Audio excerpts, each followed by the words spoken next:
And welcome back to Natural Bodybuilding Worldwide, everyone. With myself, Chris Edge, with Tom Poyner, and we've got our guest today, Ross Taylor, who I'm sure many people know, and we'll give him a bit of an intro anyway. If you look at his Instagram profile, you can see a list of his achievements, which is UKDFBA overall Scottish champion, a 2 times lightweight UKDFBA champion, a British lightweight champion, WNBF world champion, and obviously with that WNBF Pro. So welcome onto the podcast, Ross. Thanks for being with us today. Yes, thanks for having me. Oh, yeah. It's a pleasure, mate. It's a pleasure. Yeah, no, it's good to have you, Ross, and obviously, really coming off the back of a really successful last season. I'm sure we'll get into talking a lot about that, and a lot of people want to know about that. But I guess first and foremost, how are you? Yeah, I'm good. It's kind of a strange time, I guess. I've got a lot more time on my hands just now. I'm a teacher, so schools are closed at the moment. We're going through what's called remote learning. So I'm getting used to technology. Again, obviously trying to get signed in with you guys today, but no, things are good. A little bit of cabin fever sort of setting in at this point, but it's been strange. Especially with sort of training and that sort of side of things. It's kind of been nice to go back and have to sort of go back to basics and find why we do this sort of thing. You don't have the sort of the gyms and all the equipment and stuff, so it's been a learning curve, I guess. Yeah, sure. Yeah, and it must be a big change for someone in a job like yourselves, where you've got that sort of social interaction a lot of the time with colleagues. You're always out of the house. Yeah. It's not like you're in an office. I think it's made me appreciate that. Like, I couldn't work from home. I think that just generally, I've noticed like my efficiency and stuff it's dropped a little bit, and yeah, it's difficult sort of adapting. Although I think as a lot of sort of bodybuilders, that's one thing that we're probably quite good at, is sort of resilience-wise, is sort of dealing with change. But it's been a strange couple of months, put it that way. Yeah, sure. And what in terms of your training at the moment, Ross, are you managing to do much at home, or have you got like sort of a basic setup there? Yeah, so I sort of I borrowed some weights from the school before we went into lockdown. I think I've absolutely knackered the suspension in the car, to be honest, trying to get all the dumbbells and the motor. But yeah, I've got the basics there, and I think it's been a case of going back to just, there's no machines, there's no nothing. You're having to get a little bit sort of creative with what you're doing, and it's been humbling, I guess, in a sense that you have to be creative and think outside the box. I've got a kind of a little niggle in my left bicep just now. I'm thinking I'm the only person that's got injured on lockdown. I think everybody else will getting injured the first week back, but it's just listening to the body and sort of making do with what you can just now, I guess. Yeah, sure. Right. Okay. So getting into sort of the basics of what we normally talk about.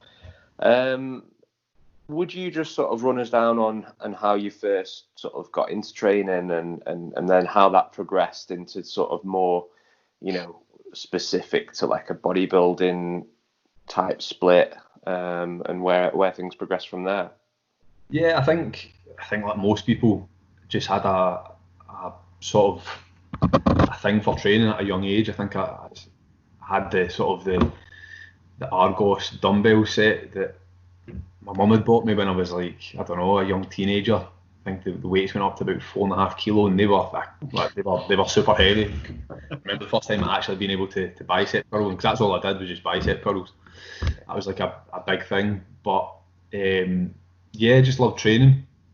and joined my local gym at 15, and from there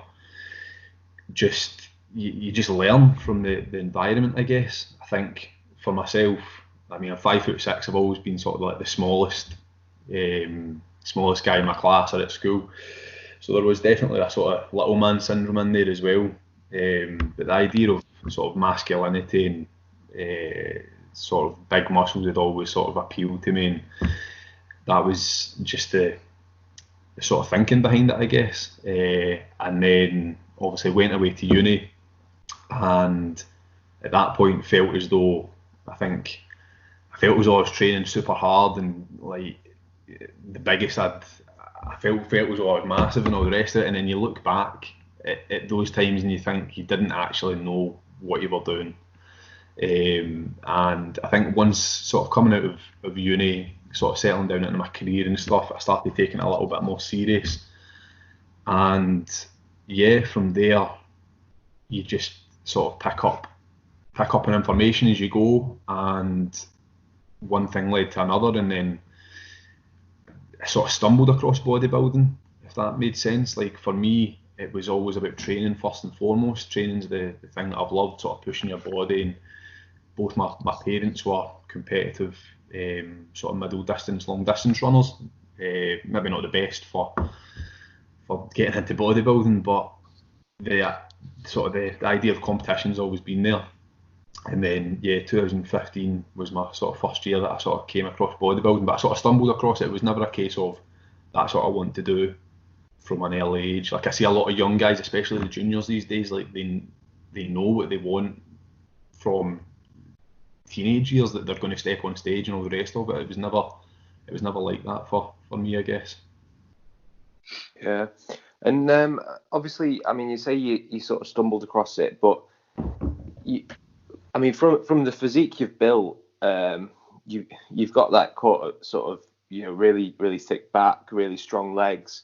Were you always big on your sort of compound basic lifts from the start, or no? Is it just something that just really, you know, those body parts responded for you? I think for me, like I didn't train legs until probably the start of 2014, so maybe about a year and a half out from when I decided I was going to compete. I was your typical bro split, upper body. That was all that interested me, and I guess genetically, both my parents are quite small in height. My dad is quite stocky, I guess. So genetically, I think I was quite adept for bodybuilding, in the sense of when I did start to eventually train legs, train bigger compound movements, it just sort of, my body just adapted to it very, very quickly. But yeah, I was your typical, for a long time, I was just the guy in the gym who thought he was training hard but really wasn't, and wasn't really pushing themselves to the best of their ability, I guess. And yeah, I think bodybuilding sort of changed that for me. I think in the sense of from competing, it changed my outlook on training. I think I trained not for the wrong reasons, but before that I was training to look good in a t-shirt, rather than actually to try and change my physique, I guess. And I think finding bodybuilding made me accountable to make sure my training actually changed my physique, I guess, in the way in which I approached it. So what? So your first competition was in 2015. How did you stumble across it exactly? Like, so was it somebody in the gym or? So basically, I guess I came out of uni. I'm a teacher, and sort of teaching, especially in PE teaching, it's very competitive, and trying to get a full-time job was like a bit of a struggle at first. And I'd sort of said to myself, a couple of guys in the gym had sort of mentioned the fact that, oh, you should maybe think about competing, and I'd sort of, the idea had been planted in the back of my head, I guess. But I'd always said to myself that I didn't want to do it until I had a full-time permanent job. and then in 2014 I managed to get that, and it was sort of at that point I think that I sort of thought, well, I can give this a go, and it was just a case of, it was a bucket list thing. It was just to say that I'd stepped on stage. Yeah. Just to say that, because I'd always been brought up in the gym round about sort of the old school bodybuilder type guys, and I think when enough of them had sort of said to me, I should maybe think about giving this a go, that was what sort of turned the switch in my head, I guess. But I think for me, it was always just a bucket list thing. It was just a thing to say I'd done that, and I could say, like, I don't know how you guys feel, but I've always felt like calling yourself a bodybuilder is I've always been quite pernickety about this, and the fact of, like, I feel as though you have to earn the right to call yourself that. Like, in the gym, I would never, before I stepped on stage, and even after 2015, I was very reluctant to say, oh, by the way, I'm a bodybuilder, because I feel as though I know now that there's levels to it. Like, the sort of the analogy that I would use is people who maybe sort of play sort of Sunday league, Saturday league football, they wouldn't tell people, oh, by the way, I'm a footballer.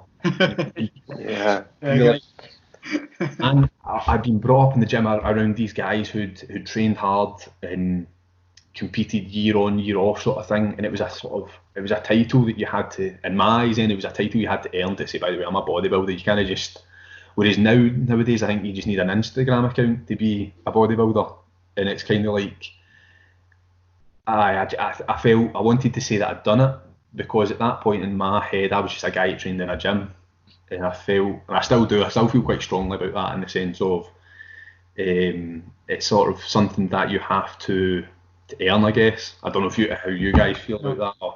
I completely get where you're coming from with that. I think just because I mean, I'm 40 now, and growing up, bodybuilding was always the guys that you saw on the front of like Flex magazine and things like that, the huge guys, the guys that made it their absolute life. So you go, well, they are a bodybuilder. And yeah, I don't think it's until maybe you get at least your first season out of the way competitively, and then you start concentrating on your training for your next competition, maybe, that you start to think that, yeah, you've earned the right there to call yourself a bodybuilder. But I suppose in some way, anyone that really steps into a gym who's trying to add muscle to the body can probably say they are bodybuilding. Yeah. But are they a bodybuilder? Does that make sense? Yeah. I know that the guys that had sort of been brought up around, like, they were men, they were grown men. I was just a young boy. I know that I would have been slapped around the back of the head had I tried to get an idea above your stage. Yeah, claim that I was living in their world. You know, at that point, it was sort of, yeah. But I mean, even coming, like I said, even after 2015, my eyes were open to actually the levels that are involved in this, and it was a case of, even then I was reluctant to be like that's that, like, I'm a bodybuilder, that is what I do, sort of thing. But I guess, like, after 2015, I sort of, like I said earlier, it changed how I viewed the gym, and it changed it for the better. At that point, I stopped sort of like the ego lifting and just generally bad habits, because you have to, at that point, adapt your training to actually improve your physique rather than just lift weights, I guess. Yeah. It's go on, Tom, sorry. No, I was gonna make a comment that it's mind blowing that you didn't start training legs until 2014 when you look at now, like, you're like well known for, particularly like sort of hamstring and calf development is like one of your big things. And I was going to ask for Kiwi for some calf training tips. I don't know if you know Kudos. He messaged, maybe I shouldn't say, but he messaged me privately asking about hamstrings. Oh. It was a while back. Yeah.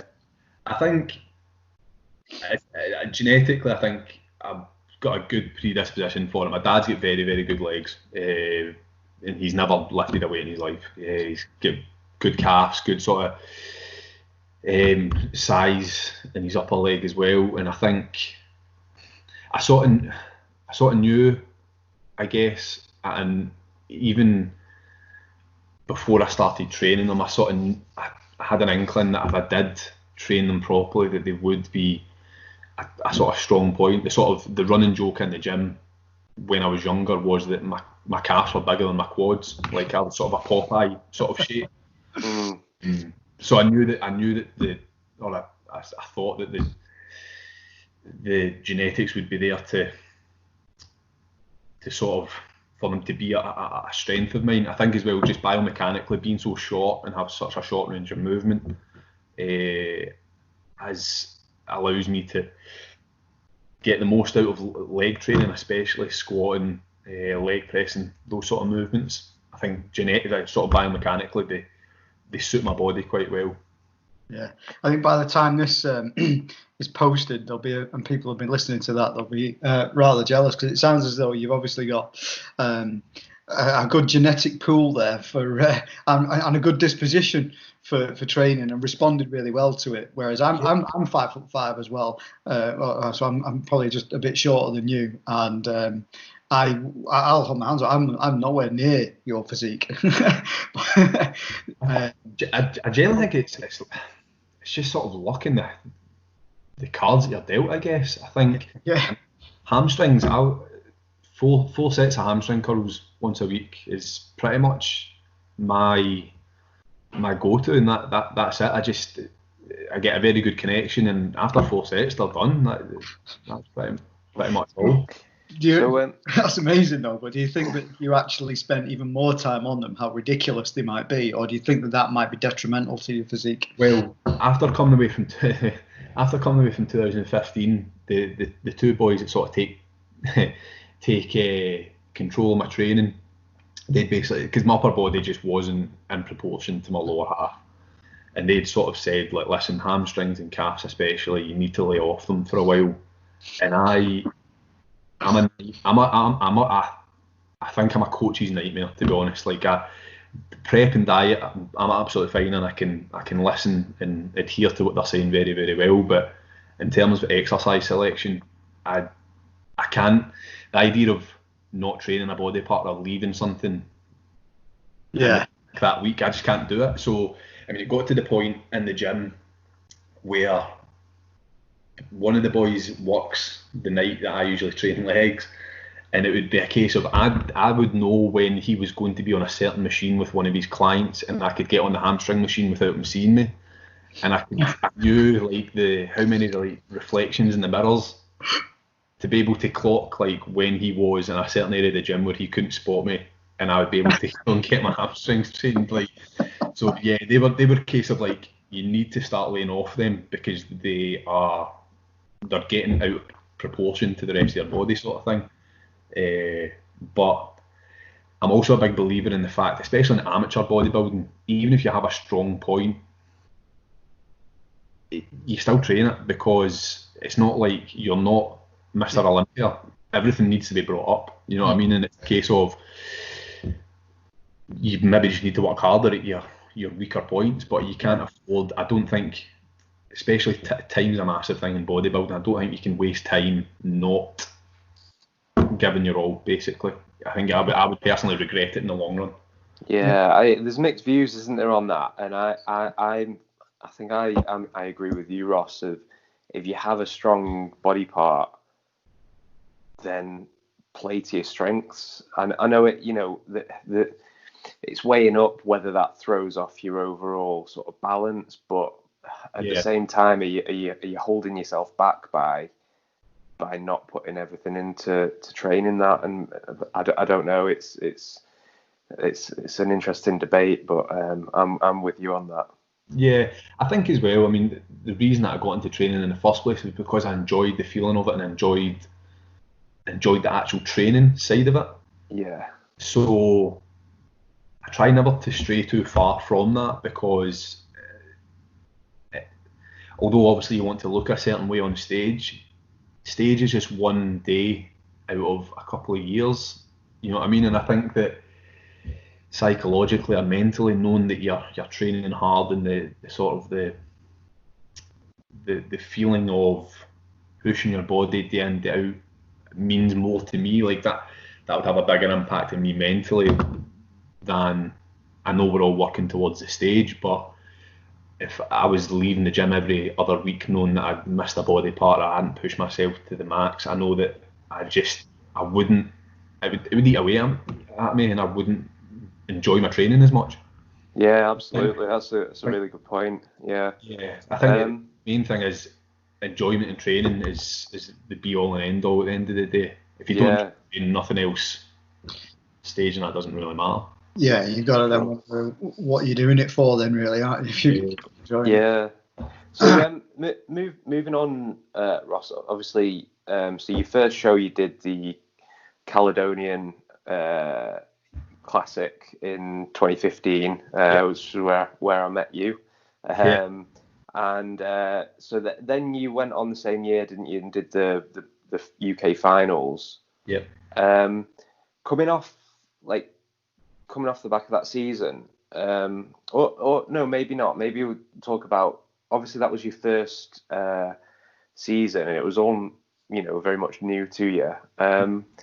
How did that kind of impact on your work, balancing things? Because obviously, as you mentioned, you're a teacher. It's quite a sort of busy and intense occupation.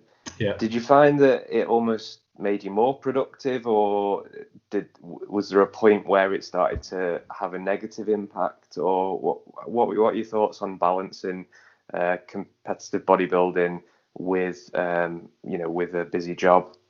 I think it was strange. I definitely came away from 2015 with a lot more positives than I did negatives, but there was a bit of both. I definitely felt, and I don't know how you guys feel about this, but coming away from 2015, having done so well, it sort of transferred into my sort of professional life, in the sense of I just had this, I was on a roll, I guess. I just had this sort of sense of, if I wanted to do something, I could do it. There was, I met, not long after 2015, I think I'd got a promotion at work, and it was something that I probably wouldn't have went for a couple of years previous, and it was just a sense of bodybuilding gave me this confidence, like if I could do that, I could do anything, like, and it just sort of transferred into this this feeling of just achievement, I guess, and I became, I think, much more proactive, and work was much more, I don't know, I viewed myself in a different way, I guess. And don't get me wrong, like, competition and prep is hard when teaching, because you are just, it's constant. You have, obviously you've got 33 children in front of you most of the time in your care, and you have to be on the ball, and you can't even put 2 feet in front of one another at points, you know what I mean? But in terms of actually just general life, it gave me a new lease of life. Training went really well, and I think the kids take they take an interest in it. Like, although they'll rinse me for it, and they'll give me a lot of stuff for the fake tan and wearing pants on a stage and stuff like that. I can never win an argument now ever again in my life with these children. But a lot of them will quietly come and say to you at the side, like, oh, by the way, how did you sort of get into this, or what did you sort of do, and sort of like, so there is a much, especially for children and teaching and stuff, like, they definitely, for young guys, have a big draw to training and to the gym and to that sort of side of things. I guess as well with teaching, I wasn't sure at the time how my bosses would take it, because I'm working with kids, and then at the weekends I'm half naked on a stage, you know what I mean? But I think I've been very fortunate. The two schools that I've worked in while I've been competing, they've been absolutely fantastic in sort of supporting me.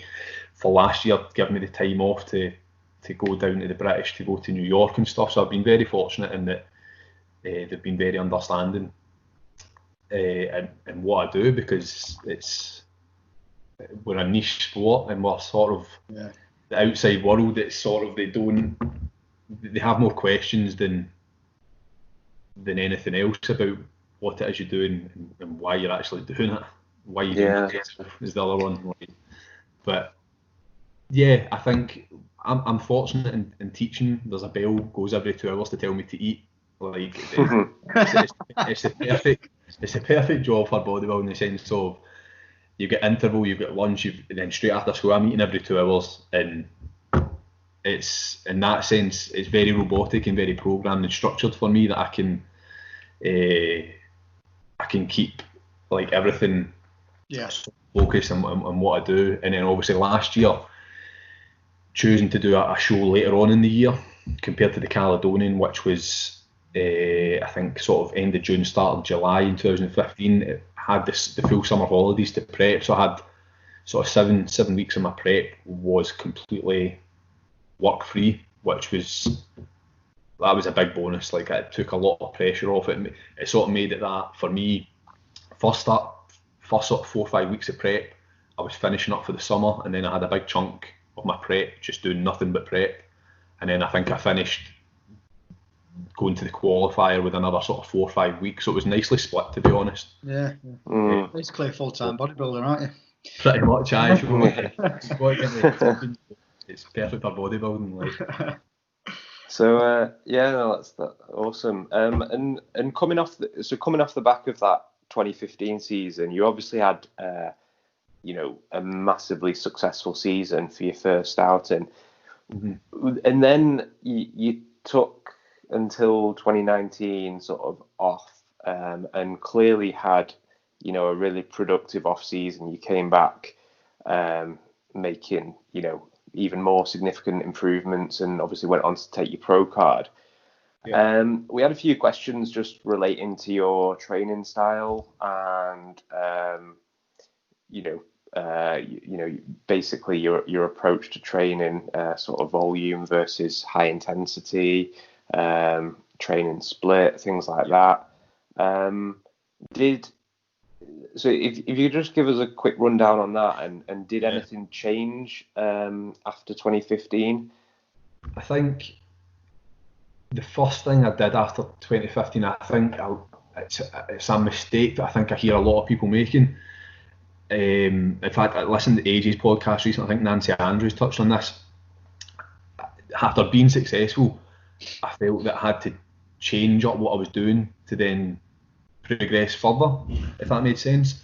So, like, sort of mucked about trying to change my programming and stuff like that, and deep down I knew that if it's not broke, don't fix it, I guess. So I think that's something that I've taken coming away from last year, is a sense of, especially after winning the pro card, because initially I felt like I'm going to have to up my game and do things differently now that I've got this pro card, but bodybuilding doesn't change. It never, what before will continue to work for you, I guess. For me, sort of structure wise, I've always been basically the bro split is the sort of structure, how I've trained. I've maybe over the last sort of couple of years, moving away from 2015, added in what I would sort of class as like I'll do my primary muscle group on that day. So say Monday's usually back day for me, and then I'll add in biceps at the end. For chest, I'll add in triceps, and so every day there would be a primary muscle group and then a secondary, but I wouldn't go as far to say it was sort of like a push-pull split or anything like that. It was just a case of, for the smaller muscle groups, I was getting to a stage where I felt that they were ready to be trained earlier than 7 days, and it was just a case of a couple of sets just to fire them up, I guess. But for me, bro split, one muscle group a day. One thing I was always a big, an advocate.